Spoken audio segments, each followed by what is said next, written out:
पनवेलमध्ये 6 तलाव आहेत. हे तलाव पूर्वी पाण्याचे स्रोत होते आणि आता ते मनोरंजन साधन म्हणून उपयोगात आहेत. लोक संध्याकाळी दीर्घ कामकाजानंतर या तलावाजवळ थंडावा घेण्यासाठी गर्दी करतात. हे तलाव शहरासाठी महत्त्वाचे आहेत कारण ते कोकणातील मुसळधार पावसाच्या काळात पाण्याचे शोषण करतात आणि जमिनीच्या पाण्याचे पुनर्भरण करतात. या तलावांबद्दल अनेक कथा आहेत, ज्यांनी अनेक शतकांपासून मानवी क्रियाकल्पे पाहिली आहेत. या तलावांची नावे: विश्राळे किंवा इस्राईल तलाव, कृष्णाळे तलाव, देवाळे तलाव, लेंदळे तलाव, वडाळे तलाव, खांदेश्वर तलाव.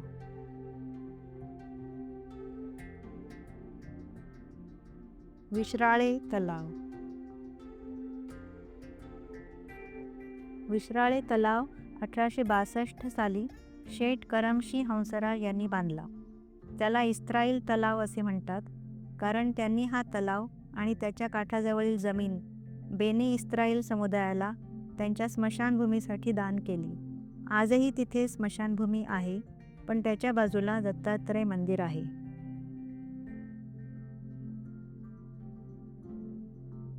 कृष्णाळे तलाव. कृष्णाळे तलाव, ज्याला काही स्थानिक लोक बाळाजी तलाव म्हणून ओळखतात, तो शहराच्या मध्यभागी आहे. कृष्णेश्वर मंदिर 1875 साली कृष्णाबाई बापट यांनी बांधले आणि ते भगवान शिवाला अर्पण केले आहे. मंदिरासमोर एक मोठा दीपस्तंभ बांधला गेला आणि त्या सानिध्यात एक वडाचे झाड लावले गेले. बापट घराण्याच्या महिलांनी बल्लाळेश्वर मंदिर फार दूर असल्याचे लक्षात घेऊन दुसरे मंदिर बांधण्याचा निर्णय घेतला. मंदिरासमोर एक बाजारपेठ आहे, ज्याच्या पलीकडे एक तलाव बांधला गेला, जो आपण आज कृष्णाळे तलाव म्हणून ओळखतो. लोककथेप्रमाणे महान कवी संत तुकाराम स्वतः येथे आले. असे सांगितले जाते की संतांच्या गावी म्हणजेच देहू येथे एका भयंकर दुष्काळाने झडप दिली होती. तुकाराम महाराजांची पत्नी आवली हिने एका जमीनदाराकडून मिरच्या खरेदी करण्यासाठी काही पैसे उधार घेतले. तिने तुकाराम महाराजांना या मिरच्या विकून नफा घरी आणण्यासाठी सांगितले.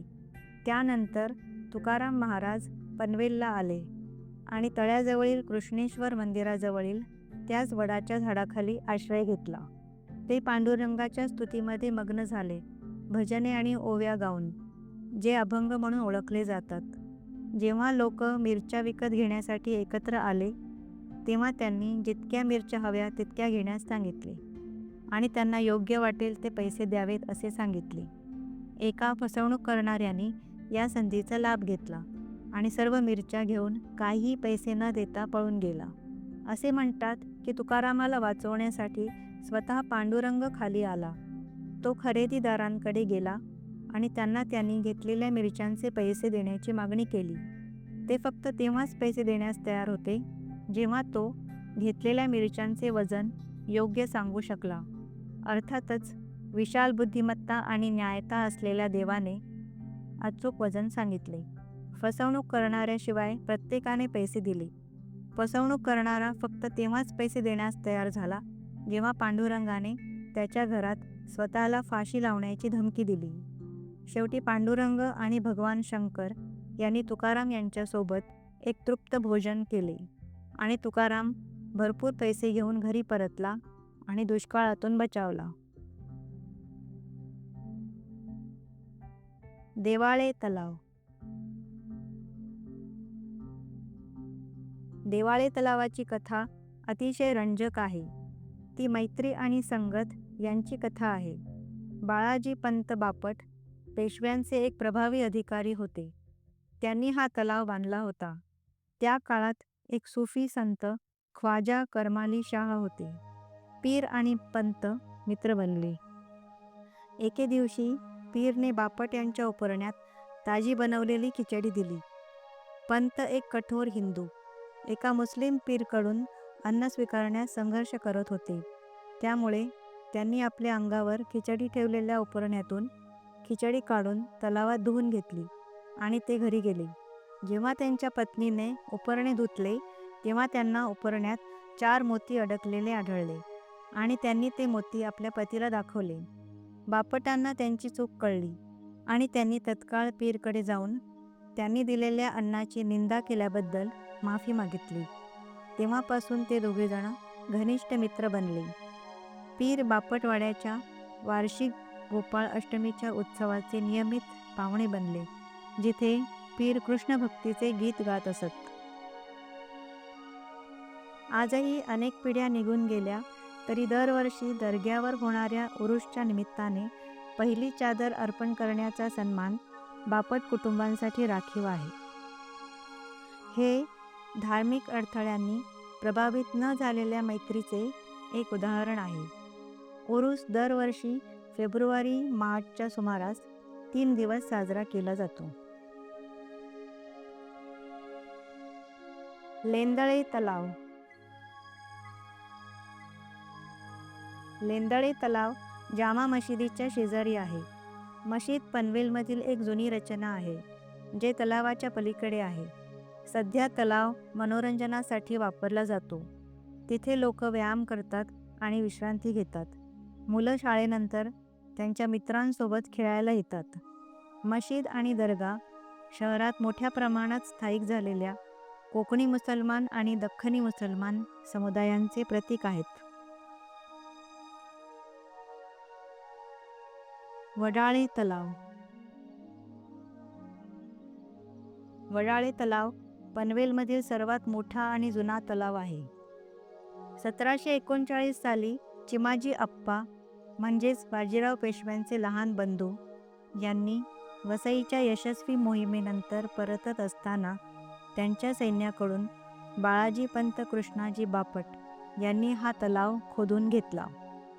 बालाजी पंत कृष्णाजी बापट, जे बापट परिवाराचे प्रमुख होते, त्यांच्याकडे त्या काळातली प्रशासकीय प्रभाव आणि स्थिती होती. त्यांनी मराठा सैन्याला हा तलाव बांधण्यासाठी वेतन दिले. तलावाजवळ 2 मंदिरं आहेत, श्री रामेश्वर महादेव मंदिर आणि श्री बल्लाळेश्वर मंदिर, जी दोन्ही भगवान शिवाला अर्पण केली आहेत. मंदिरं वडाळे तलावाच्या दक्षिणेस आहेत. जवळ एक हनुमान मंदिरही आहे, परंतु आता ती पायवाट वाहनांसाठी पक्का रस्ता बनला आहे. बाळाजी पंत कृष्णाजी बापट यांनी 1725 साली मंदिरं बांधली आणि तलाव 1739 साली बांधला होता. हा तलाव पक्षी निरीक्षकांसाठी देखील प्रसिद्ध आहे, कारण वेगवेगळ्या स्थानिक आणि स्थलांतरित पक्ष्यांच्या प्रजाती येथे वर्षभर येतात. आज हा तलाव पनवेलच्या रहिवाशांसाठी एक लोकप्रिय मनोरंजन स्थळ झाला आहे. लोक येथे तळ्याच्या काठी बसण्यासाठी आणि मित्रांसह वेळ घालवण्यासाठी येतात. मित्रांसह बॅडमिंटन खेळतात, व्यायामासाठी तलावाच्या काठावर फिरतात किंवा फक्त एकटे राहण्यासाठी येथे येतात. पनवेलच्या विकासाला हातभार लावणारा हा तलाव प्रथम साक्षीदार आहे आणि काळाच्या कसोटीवर टिकून राहिला आहे. खांदेश्वर तलाव. खांदेश्वर तलाव इतर तलावांच्या तुलनेत आधुनिक आहे आणि तो जुन्या पनवेलपासून जरा लांब आहे. तलाव खांदेश्वर मंदिराच्या शेजारी बांधला आहे, जो भगवान शिवाला अर्पण केला आहे आणि तलावाच्या इतिहासाबद्दल फारशी माहिती उपलब्ध नाही. हा तलाव नीटनेटका राखला आहे आणि सर्वत्र पक्षी आहेत, ज्यामुळे निरोगी परिसंस्था दिसून येते. हे ठिकाण स्वच्छ ठेवण्यासाठी आणि देखभालीसाठी कडक नियम आहेत. आज इतर तलावांप्रमाणेच हा तलावही मनोरंजन आणि व्यायामासाठी एक लोकप्रिय ठिकाण आहे. तथापि या ठिकाणाजवळ एक पूर्ण विकसित बाग आहे, जिथे लोक भेट देऊ शकतात. शिवाय तलावाजवळ डी.बी. पाटील व्यावसायिक प्रशिक्षण केंद्र आहे.